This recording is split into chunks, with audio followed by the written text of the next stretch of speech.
Assalamualaikum warahmatullahi wabarakatuh. A'udzu billahi minasyaitonir rajim. Bismillahirrahmanirrahim.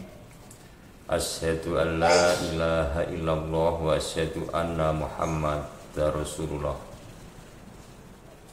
Ya, kesempatan ini kita akan menerangkan ada dua versi syahadat.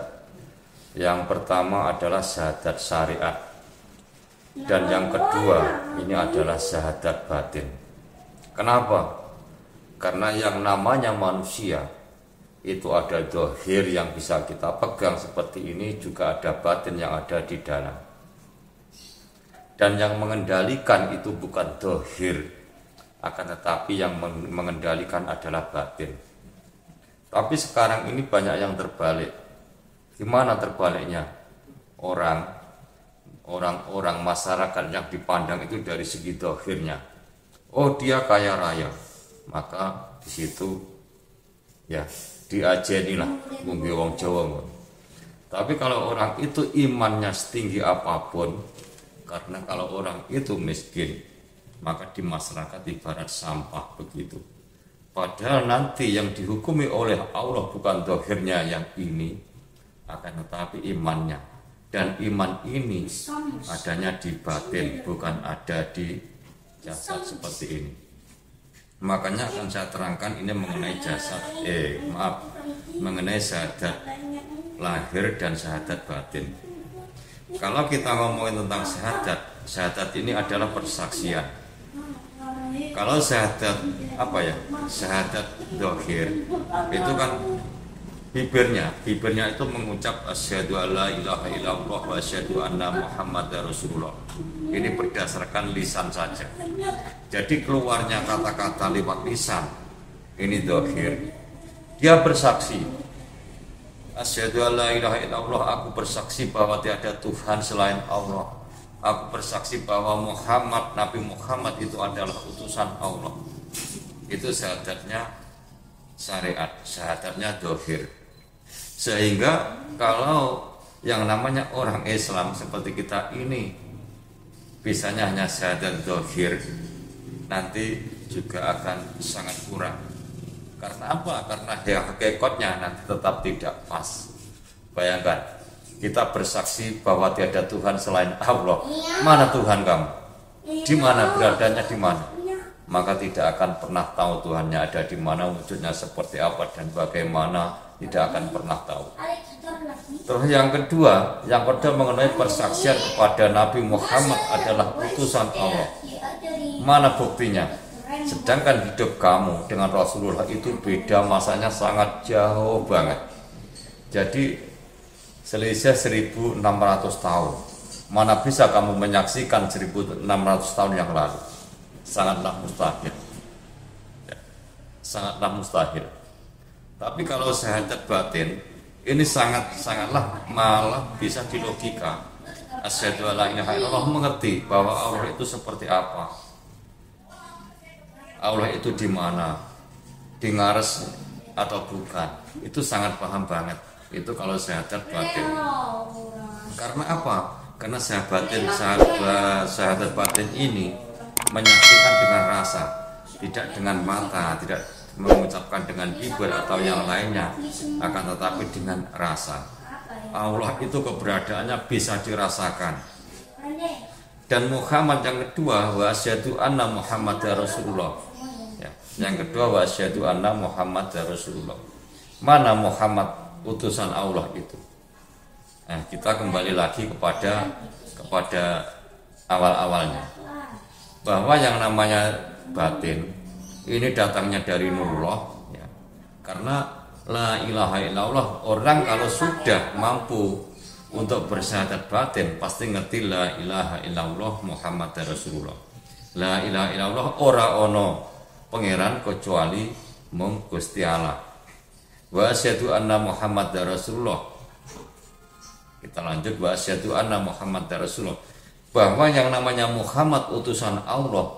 Muhammad itu adalah wadah. Jadi antara Nur Muhammad dan Nurullah ini yang jadi batinnya, yang satunya Nur Muhammad ini yang jadi wadahnya. Makanya alastu birabbikum qalu bala syahidna, seperti itu. Dan di Quran telah ditulis ya, apa ya, kemanapun kamu menghadap, disitulah wajah Allah. Fa'ainama tuwallu fasama wajahullah. Maka dimanapun kamu menghadap, ke belakang, ke bawah, ke atas, kemanapun, itu adalah wujud daripada Allah. Karena mengerti la maujuda illa Allah sebenarnya itu seperti apa. Itulah yang disebut dengan syahadat batin. Jadi mengerti Allah itu bagaimana, tempatnya, beradanya di mana, seperti apa, macam-macam lah. Itu mengerti. Dan bahwa Muhammad jasad ini, baik jasad apa ya, jasad kasar maupun jasad halus, itu adalah utusan Allah. Yang mengutus di mana? Yang mengutus hidup, yang menghidupi kita. Dan yang diutus adalah ini, jasad kasar maupun jasad halus.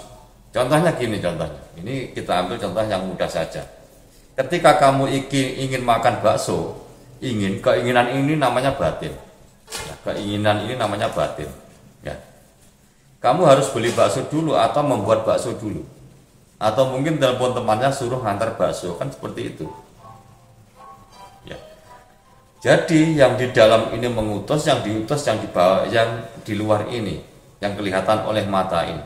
Contohnya mulut bilang kepada bakul bakso, beli bakso. Contohnya seperti itu.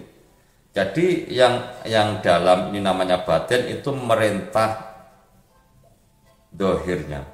Baru terjadi yang namanya sinkron, baru sinkron akhirnya terwujudlah apa yang diinginkan.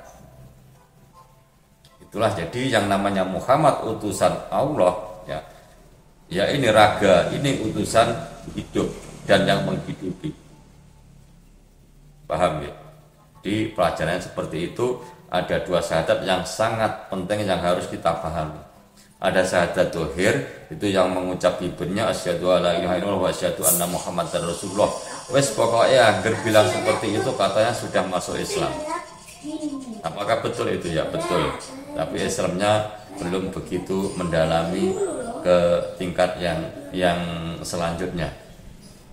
Akan tetapi kalau syahadat batin, mengerti semuanya bahwa Allah itu memang ada betul, seperti apa, gimana, di mana, itu mengerti betul.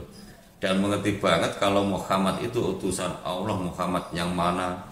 Kalau syahadat batin, ini Muhammad itu mengarah kepada dirinya sendiri. Karena kalau kita bersaksi bahwa Muhammad, Kanjeng Nabi Muhammad bin Abdullah utusan Allah, itu tidak masuk logika. Karena apa? Karena kita beda jauh, tempatnya juga jauh, kita di masa yang berbeda.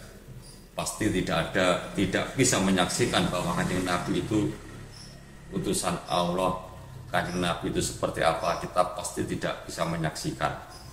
Tapi tapi kita harus percaya bahwa Kanjeng Nabi itu memang benar-benar Rasul, itu harus percaya.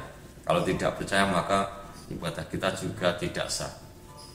Tapi yang mengena pada diri kita sendiri, karena umur kita beda jauh, di masa yang berbeda, kita harus mengerti bahwa Muhammad kita sendiri itu utusan Allah. Jadi Allah itu adanya di dalam diri kita. Muhammad itu yang kelihatan oleh mata maupun yang tidak kelihatan, ada badan kasar, badan halus, itulah yang disebut dengan Muhammad, diutus yang hidup di dalamnya. Seperti itu. Ya, semoga ini penjelasan ini bisa bermanfaat bagi kita semua ya, dan bisa menambah keimanan kita. Imannya kita harus jelas seperti itu.